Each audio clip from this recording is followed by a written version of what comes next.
Hi everyone, welcome back.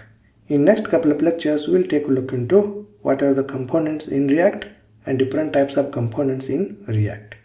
Well, what is a component?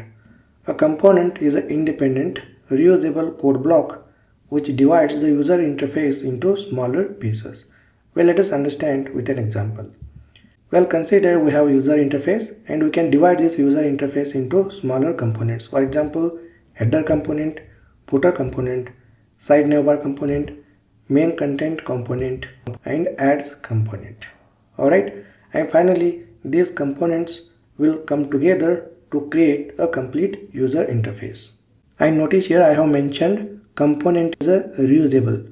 Reusable means we can use the existing component as many as times we want in a React application. For example, here we have side navbar component and we can reuse this side navbar component as a left side navbar or right side navbar. We just have to change the information and properties. The rest of the code remains same in a component. Alright. Next, the components can be nested inside other components. For example, here we have app component as a root component, and this app component is nested the other components like header component, footer component, side navbar component, and so on and so forth. Alright, so just remember, components can nested other components as well.